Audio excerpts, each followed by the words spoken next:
Hi friends, welcome to my channel. कैसे हैं आप और कैसे चल रही है आपकी पढ़ाई?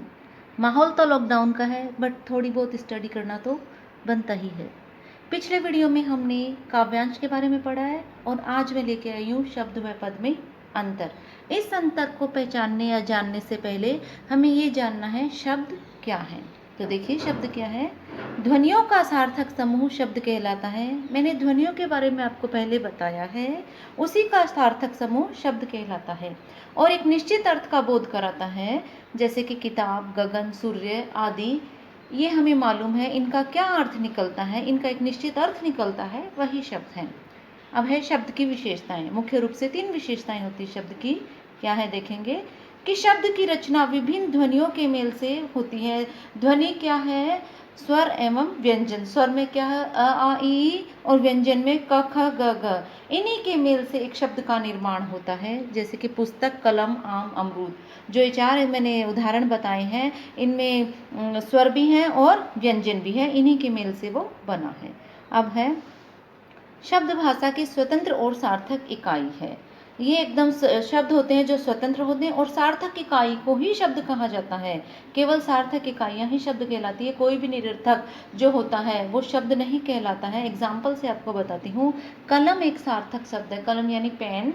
हम जानते हैं कि कलम हम किसको बोल रहे हैं, ये एक सार्थक शब्द है। अगर इसको हम उल्टा पुल्टा करके लिख देते हैं, जैसे लकम, इसका कोई अर्थ नहीं निकल रहा है, यह एक निरर्थक शब्द है। सेकंड एग्जाम्पल है कमल। यह भी एक सार्थक शब्द है। इसको वापस हम उलट पुलट कर बोलते हैं मकल, तो यह एक निरर्थक शब्द है। तो शब्द का प्रयोग स्वतंत्र रूप से होता है, जैसे कुर्सी, गाय, कमल आदि, इन सब का स्वतंत्र प्रयोग हो रहा है। अब है शब्द को भाषाई अभिव्यक्ति का मूल आधार कहा जाता है। जब हम अपनी भाषा को अभिव्यक्त करते हैं, एक दूसरे तक पहुंचाते हैं, तो किसकी सहायता लेते हैं? हम शब्दों की सहायता लेते हैं। शब्दों के बिना हम अपनी बात को एक दूसरे तक नहीं पहुंचा सकते हैं। शब्दों के द्वारा ही हम अपने आसपास के वातावरण, वस्तु, प्राणी, व्यक्ति, भावना व विचारों को अभिव्यक्त करते हैं। अब है किसी भी भाषा में प्रयोग हो रहे शब्दों के समूह को उस भाषा का शब्द भंडार कहते हैं। जिस भाषा का शब्द भंडार जितना विशाल होता है, वह भाषा उतनी ही समृद्ध मानी जाती है। हमारे देश की भाषा कौन सी है? हिंदी भाषा राष्ट्र है हमारा।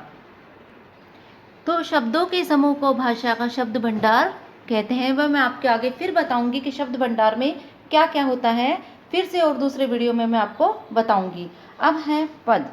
शब्द हमने देखा सार्थक होते हैं, स्वतंत्र प्रयोग होता है, लेकिन वही शब्द जब वाक्य में प्रयुक्त हो जाते हैं तो वो क्या कहलाते हैं? पद बन जाते हैं।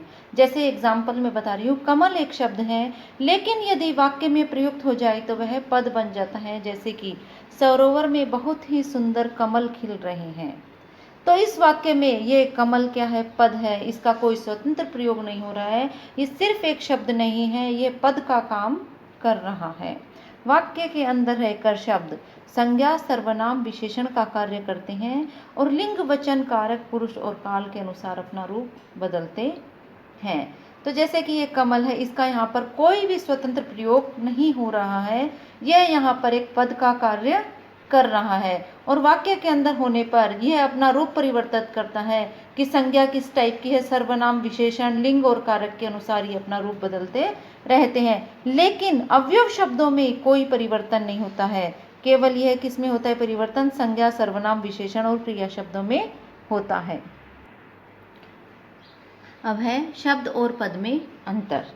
बताया मैंने आपको, वर्णों का सार्थक समूह शब्द कहलाता है और जब वो वाक्य में प्रयोग होता है तो वह पद कहलाता है। भाषा की स्वतंत्र इकाई है शब्द। कोई भी उसमें व्याकरणिक कोटिक नहीं होती है, किंतु पद की व्याकरणिक इकाई के रूप में कार्य करता है और दूसरे शब्दों पर आश्रित होते हैं। यानी उसका कोई स्वतंत्र अर्थ नहीं होता है पद में, वह उसने संज्ञा, सर्वनाम के अकॉर्डिंग वो चेंज हो जाते हैं।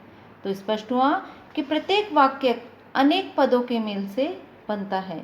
लिंग, वचन, कारक आदि की परस्पर निर्भरता के कारण पद का रूप बदल जाता है और इन्हीं पदों का व्याकरणिक परिचय देना पद परिचय कहलाता है। क्वेश्चन बन के आएगा कि पद परिचय क्या कहलाता है, तो लिख सकते हैं हम, लिंग, वचन, कारक आदि की परस्पर निर्भरता के कारण पद का रूप बदल जाता है। शब्द का रूप नहीं बदलता है, लेकिन पद का रूप बदल जाता है और इन्हीं पदों का व्याकरणिक परिचय देना ही पद परिचय कहलाता है। और इसे क्या क्या बोलते हैं? इसे पद निर्देश, पद निर्णय, पद विन्यास आदि नामों से जाना जाता है।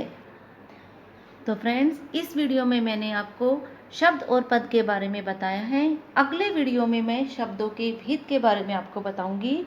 तब तक के लिए आपको अगर वीडियो पसंद आया तो लाइक और शेयर कीजिए और मेरे चैनल को सब्सक्राइब कीजिए। नमस्कार।